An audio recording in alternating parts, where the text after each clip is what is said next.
And welcome to a new episode of The Check-In, where we check where frameworkers are and what they're doing in this self-isolation time. This morning we have Eli. Oh, sorry, did we wake up? Did What? we wake you up? Whoa, Dude, what time is it? Oh, fuck. Oh, shit. Hang on. come on, man. Oh, hang on. No. Okay. Oh, man, I'm so sorry. Hang on. Okay. What are we doing again? Some sort of self-isolation. Yeah, no, exactly. Oh. That is the best wake-up call in the universe. Good morning, man. How are you? Hello, Nico. I love waking up to a big Italian man with a big Italian goatee shouting at me. I know. That is the best wake-up call in the history of humankind as certified by the Book of Wake-Up Calls, I guess. Mate, I love it. How are you, my friend? I'm really good. Keeping busy, trying to do things, trying to keep sane, which is my goal every day since I wake up to when I go to bed, because it's not necessarily easy for a super extrovert like us. How are you keeping sane? That's right. Who said I was? True. Good no, point. I'm trying to get around, do some different things, doing things that I wouldn't normally do, but these are strange times. So do things that you wouldn't normally. Been doing some Pilates in front of the TV. Well, I've been doing which that. Which is like something that. Yeah, right. Pilates. Yeah. So Renata, my partner, she has like a gym membership, and they've gone full virtual, and they're doing live stream Pilates at home. So we've been moving the couch and doing some Pilates in the TV room, which is fun. Like I would have never done it, and like every part of my body hurts, but it's great because it gives me. It's like I know something to do. I love that in this kind of situation, there is a bunch of things that we normally would say no, that's lame. I would never do one of those yoga courses on YouTube. No, that's not how we do things. And then you kind of realize I know that actually sounds good now. I need that now. I want to do it now. And you get into the rabbit hole of online gym courses and apps. And there is at least a day of self-isolation where you're just opening trial accounts for everything just to see what they have. Oh man. Well, there's only so much Netflix you can watch. There is a point where you're totally I need to do something. I'm dying over here. So yeah, it's good. It's been like a strange situation. So for me, I've lost all my work, everything. So for those who don't know, I make videos. I'm a video producer, and everything's just disappeared forever. And it's a bit weird. I had 3 months worth of work just go that overnight. So it is a weird feeling, right? It is the strangest thing. So weird. It's one of those things too, because it's you work so hard and you try to build your brand and build your reputation and get more clients and do all this stuff, and then all of a sudden something completely out of your control kills it all. And it's just arrives yeah, man. Hello, I'm here, and now you're out of a job. That's right. Yep. Yeah. Woo! Yes. How exciting. Well, true. And there is part of me that felt I can't ever say relieved, but the fact that an external cause destroyed all of my work for the foreseeable future kind of made me feel for once not guilty of it. It wasn't something that I could have done differently. I was well, right. You're stronger. Okay, cool, man. Out of my hands. Out of my hands. I don't want any troubles. Mm-hmm. I'll just self-isolate, like you said. Goodbye. It's a little bit better than knowing that maybe it was your fault. Just maybe. Mm-hmm. Definitely, and there's definitely a part of it too, knowing that everyone else is in the same boat. It's not just you who's hit hard times. It affects 100%. Everyone. So it's great. It's great to have creatives like yourself out there and connecting people, doing this kind of stuff. I love. Well, we have to it's weird because now we have a lot of time. That is something that we lacked, and then now we have a lot of, and it's difficult. Especially, I'm still in the phase where I'm not so sure how to invest it, how to use it, what to do. But there is a million ideas that come to mind every day, and you kind of go well, okay, let's pursue some of this. Let's try to create something. Let's make some diamonds out of coal. Let's see if we can, I don't know, make something happen. I was telling my roommate yesterday that I kind of look at it from the perspective of the person that has to write my biography in the future. Mm-hmm. And I go well, okay, so when they will get to March 2020, what will they write about? Like, yes, of course, the world goes into this crazy pandemic, something the world had never seen before. Humankind changed forever. And what was Nico doing? So like, I always look at it from that perspective and go like, oh, maybe I should try and invest my time in this or this or this. I don't know. There are ways to keep saying. Dude, I love that. I love that. I always have that kind of little bit of passion, a little bit of fire somewhere going, what are we going to do? Like, what's next? Like, not pandemic wise, just generally, like, let's do something new. And this is like, it's eating up at me inside because I hadn't thought about the biography part, but my biography at this point in time definitely just says March 2020, Eli sat on his fat ass and did nothing. So I'm eager to get in there and to do something. I just haven't quite worked out what that is. Which is like no pressure. I feel like 90% of what we read all the time is, hey, you got to be productive. You got to do things and stuff. And I think we can like ease that pressure down for a second and like, still like try to do things that like make you, I don't know, happy, that make you fulfilled, that like feed that creative soul that we have. But at the same time, like not jumping into it like madmen. Like, I have to do things. I have to boost my online presence. Here's an Instagram live every day. Like, you know? Yeah, exactly. And I felt the same. Like I took maybe a week off or just over a week and just was like, all right, well, this is holidays. Don't stress. Just like play PlayStation and just do whatever. Like just chill. And then I was like, okay, now it's time to go do something. And I was like, kind of just like stuck down with this kind of guilt that I hadn't come up with anything yet. And I was just sitting there going like, oh, I'm wasting every day ever. And it was debilitating because I wasn't like, you know, when you're creative, you create best when you're happy and you're positive and you're thinking, you know, you're seeing and exploring and discovering stuff. And that for me at that time wasn't happening, but I have been doing some stuff. Can I show you some stuff? Yes, please. We want to see your setup and we want to know what you're doing. Yes, well, I did an art day. I don't do art, and I know a lot of people at Framework who are probably watching this are very good at doing art stuff, but I'm not a painter. But I painted this, and I was so happy with it. Dude, that is so cool. I love it. It was just like I wanted to do like different scenes, like a water scene, like drone shots. I'm thinking drone shots. There's like fires and a mountain. Dude, that is seriously cool. Love it. Thank you. I flexed a muscle that I haven't flexed since I was like in high school in art class. So it was cool. It was cool to do that kind of stuff. Dude, like your future biographer will have a picture for that page already. Dude, you're halfway there. This is amazing. Like the book will just like flip the page and there is like this beautiful canvas made of like weird shape and triangles with all of that like drone shots and stuff. Half of the page is used to explain what those shots mean. You're on the right track, man. You are on the right track. Thank you. Well, I think that like your biographer can also talk about you shaving your beard, which is something that a lot of people are doing, but I didn't expect it from you. What happened there? Dude.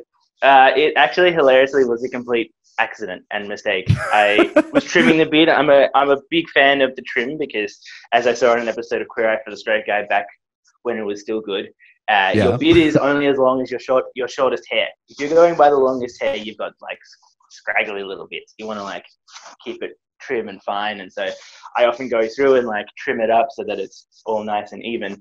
I was doing that, and then I took off the little attachment that is the hair trimmer and did the lines up here so I could get that close shave.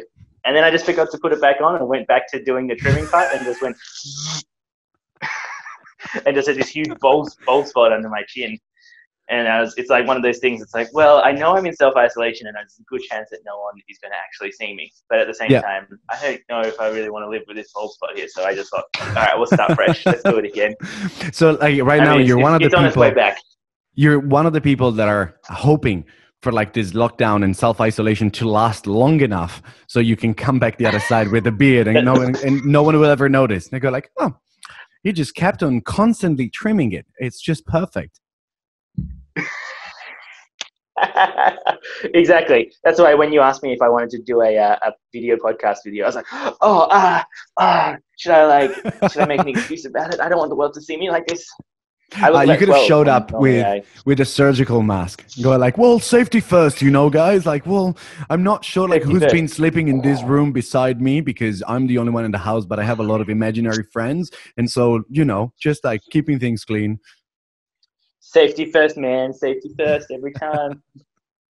So, well, like we both had all of our job torpedoed and all of this. So like we're stuck with trying to create other things. But I've been seeing that this self-isolation brings a lot of change into like routine and everyday life a little bit as well. Like you have to reconsider certain things. I wanted to ask you, is there something that you implemented in your life that you think you'll keep after self-isolation? It's a good question. Number one is actually having a clean office space. So my office was actually extremely filthy, and because I do usually find myself working from home a fair bit. Oh, and it cool. was just covered in storage. Like our spare bedroom, our second bedroom, yeah, and it was just full of crap. So cleaning it up was actually something that not only is good aesthetically, but like made me feel better to actually sit at my desk. You can see at the moment, I'm like, look how minimal that bit Whoa, is. nice clean setup. Nice little planto. Yeah. Planty boy. Yeah, just trying to keep it light and fresh. But so that's from a physical thing, like physical into mental. But yeah, also just like I started filming myself. So I did start doing like I've always watched so many YouTubers out there, like the Casey Neistats and for sure Jesse Driftwoods of the even world. Just like this T-shirt feels quite appropriate as you name Casey Neistat. Exactly. And I'm like a huge consumer of that kind of content, and I've always kind of wanted to make it, but never had the. I don't know. I always made excuses. Always said I didn't have time to do it. So now I'm doing it a little bit and started filming myself. The next step to overcome is the insecurity about actually publishing it. But I have started kind of getting the filming part of it done, which was a big reason to clean up the space. Please tell me that you were already vlogging when you had to like shave your beard, and like you properly vlogged the big patch, and they're like, oh my god, you guys will not believe that this was not made for the camera. This is a legit mistake. Hilariously, actually, so I did start vlogging when I had a beard, and then I accidentally shaved a beard off and haven't done it since because I'm now like, oh, the inconsistencies. But that would have been great. I should have just told it as a story. Oh, Nico, why didn't we have this conversation 2 weeks ago? Oh, yeah, like, I know, but like isn't like the one rule of vlogging never stop filming? Like everything is content. Right. Like you just have to constantly be filming everything. Yeah, I'm way too lazy for that. Yeah, that's why I haven't really done it before. We'll see what happens. I don't think it's laziness. I think it's like being smart and not completely crazy, like not manic. That's right. That's why I could never start vlogging myself. Like it's just that like I would not have the ability to stop at a certain point. Mm-hmm. I would be so enthralled with it all and go like, oh, well, like now do this. And I would like, first of all, consume myself. And second, just create a bunch of crap because I would never stop filming. So it would be boring as hell. Mm-hmm.